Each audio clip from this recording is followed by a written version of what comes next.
हे दोस्तों, welcome to my another video. इस video में बात करने वाले हैं एक इम्पॉर्टेंट क्वेश्चन जो क्लास 10 के स्टूडेंट के लिए बहुत इंपॉर्टेंट होंगे। तो चलिए देखते हैं। देखिए दोस्तों, यहाँ पर दो क्वेश्चन लिखा है अथवा करके। आर्थिक गतिविधियाँ रोजगार की परिस्थितियों के आधार पर कैसे वर्गीकृत की जाती है, ठीक है, और संगठित और असंगठित क्षेत्र के बीच आप विभेद कैसे करेंगे, अपने शब्दों में व्याख्या करें। ठीक है, तो यहाँ पर देखिए जो भी है संगठित और असंगठित क्षेत्र के बीच आप विभेद कैसे करेंगे और अपने शब्दों में व्याख्या करें, तो इन क्वेश्चन को हम लोग डिस्कस करेंगे इस वीडियो में। ठीक है, तो देखिए रोजगार की परिस्थितियों के आधार पर आर्थिक गतिविधियां दो प्रकार की होती है। देखिए ये दोनों जो क्वेश्चन है सेम ही क्वेश्चन है, ऐसे एग्जाम में पूछे जा सकते हैं आपको क्वेश्चन कि ऐसे दिए रहेगा क्वेश्चन या ऐसे दिए रहेगा क्वेश्चन। क्वेश्चन का आंसर क्या होगा, सेम ही होगा। देखिए यहाँ लिखा है गतिविधि रोजगार की परिस्थितियों के आधार पर कैसे वर्गीकृत की गई है, तो दो तरह से वर्गीकृत की गई है। तो आपको ऐसे दोनों पॉइंट्स लिखना होगा और उसको आंसर एक्सप्लेन करना होगा। या फिर क्वेश्चन ऐसे ही पूछा जा सकता है संगठित और असंगठित क्षेत्र के बीच आप विभेद कैसे करेंगे, अपने शब्दों में व्याख्या करें। तो आपको यही क्वेश्चन है, इसको आपको आंसर यही लिखना होगा। तो दो क्वेश्चन है, तरीका अलग अलग तरीके से लिखा गया क्वेश्चन है, आंसर लेकिन एक ही होगा। क्लियर है, तो यहाँ तो आपको बात समझ आ गया। तो चलिए अब इसको आंसर को डिस्कस करते हैं। संगठित और असंगठित क्षेत्र के क्या विभेद होते हैं।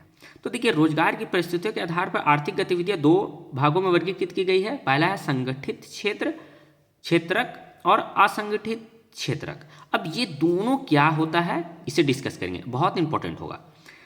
संगठित क्षेत्रक किसे कहते हैं, वैसे उद्यम अथवा कार्यस्थल, मतलब ऐसे उद्योग या फिर कार्यस्थान जहां रोजगार की अवधि नियमित होती है तथा लोगों के पास सुनिश्चित काम होते हैं। तो सबसे पहले यहाँ से पॉइंट्स यहाँ तक समझते हैं।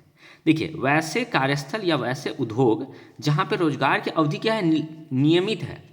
जैसे कि एग्जाम्पल के तौर पर समझाने की कोशिश करते हैं कि मंडे टू संडे, मंडे से काम शुरू होता है और सैटरडे तक काम किया जाता है, और संडे एक दिन सप्ताह में क्या किया जाता है, छुट्टी दिया जाता है। तो महीने में 4 दिन जो होती है संडे को छुट्टी दिया जाता है, सरकार के द्वारा अलाउ है कि आपको सप्ताह में एक दिन छुट्टी देना होगा।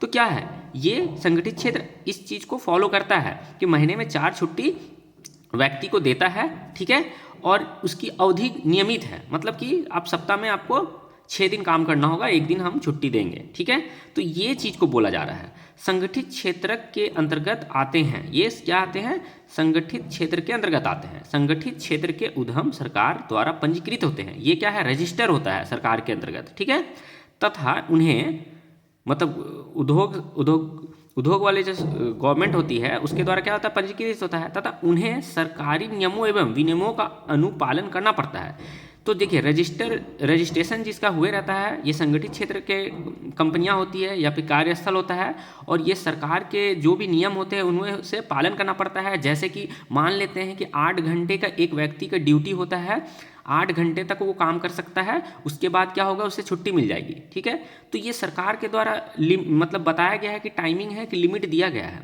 और सप्ताह में आपको क्या होगा कि 7 दिन में आपको 6 दिन काम करना होगा, एक दिन छुट्टी मिलेगी। तो ये सभी बातें और भी बहुत कुछ है, जैसे कि जैसे कोई उद्योग इंडस्ट्रियल एरिया है जहाँ लोहे के काम होते हैं, तो वहाँ पे सेफ्टी के लिए हेलमेट, जूते और इन सभी जो आम सुरक्षा के सामान होते हैं उन्हें उपयोग करना जरूरी होता है। ये सेफ्टी के नियम होते हैं। तो ये सभी बातें को संगठित क्षेत्र क्या करता है, फॉलो करता है। ठीक है, और असंगठित क्षेत्र इसके केवल अपोजिट है। अब यहाँ पे देखिए असंगठित क्षेत्र के अंतर्गत आप समझ सकते हैं कि 8 घंटे के ड्यूटी की जगह वो 10-10, 12-12 घंटे काम करा सकते हैं। ठीक है, सप्ताह में एक दिन छुट्टी नहीं देंगे, वो बोलेंगे पूरा 300 दिन काम करना होगा आपको। ठीक है, तो ये सभी जो मतलब अनलिमिटेड काम करवाते हैं, कोई रूल्स नहीं होता है, तो ये असंगठित क्षेत्र के अंतर्गत आते हैं। तो इसे समझते हैं वैसे उद्यम अथवा कार्यस्थल जहाँ रोजगार की अवधि अनियमित होती है, मतलब कोई लिमिट नहीं है, काम करवाते रहेगा, तथा लोगों के पास सुनिश्चित काम नहीं होता है और फिक्स काम नहीं होता है, जो भी काम करवा देता है। असंगठित क्षेत्र के अंतर्गत आते हैं ऐसे उद्यम सरकार द्वारा पंजीकृत नहीं किया जाता है। ठीक है, पंजीकृत नहीं किया जाता है। इस क्षेत्र के नियम और विनियम तो होते हैं, नियम सब होता है, बट इसको क्या करता है, परंतु उनका अनुपालन नहीं किया जाता है। असंगठित क्षेत्र में ये सभी नियम को पालन नहीं करता है। ठीक है। तो ये दोनों में डिफरेंस था, संगठित क्षेत्रक और असंगठित क्षेत्रक में क्या अंतर है। तो होप आपको ये वीडियो में समझ आया है।